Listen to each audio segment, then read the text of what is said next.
பிரியாணி செய்யணும் அப்படின்ட்டாங்க. கடுகு, எண்ணெய், அப்புறம் மிளகா, வெங்காயம் எல்லாம் போட்டு கலக்கிக்காங்க.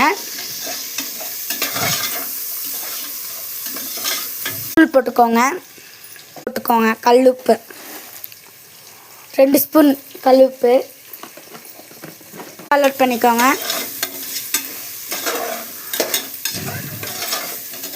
பேஸ்ட்டு ஊற்றிக்கோங்க. இஞ்சி பூண்டு பேஸ்ட் அப்படியே கலக்கிக்கோங்க. 10 நிமிஷம் கழித்து இது பண்ணலாம், திறக்கலாம். பாருங்கள், 10 நிமிஷம் மூடி வச்சுருங்க. ஆனோடனே இது கலக்கிட்டு அப்புறம் மூடி வச்சுட்டு 10 நிமிஷம் ஆகட்டும். ஓகேவா? ஆக வதக்கிட்டே இருங்க.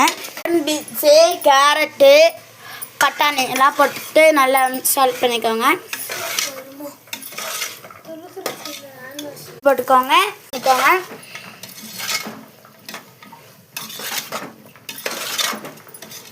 மசாலா போட்டுக்கோங்க. தூள் போட்டுக்கோங்க. மசாலா போட்டுக்கோங்க.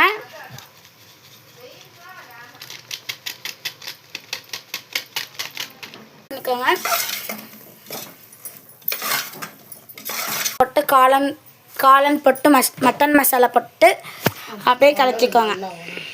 அரிசி ஊற வச்சுக்கோங்க. அப்படியே கலக்கி தண்ணி ஊற்றுக்கோங்க. இந்த அரிசி ஊற வச்ச தண்ணி 1 கிளாஸ் ஊற்றுக்கோங்க. பண்ணிக்கோங்க. தண்ணி ஊற்றுக்கோங்க. மிக்ஸ் பண்ணிட்டு அப்படியே முடிச்சிடலாம். நல்லா போட்டுக்கோங்க.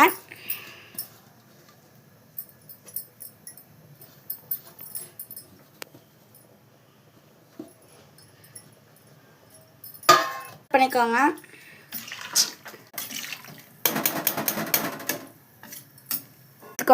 நெய்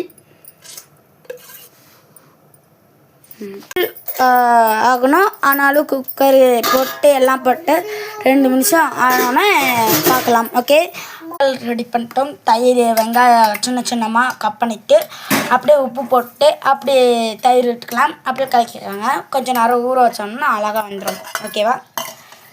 பாய். அடுத்த வீடியோ பார்க்கலாம். பாய். அப்படியே ஒரு லைக் போட்டு அப்படியே சப்ஸ்கிரைப் பண்ணுங்க மக்களே. டிங்.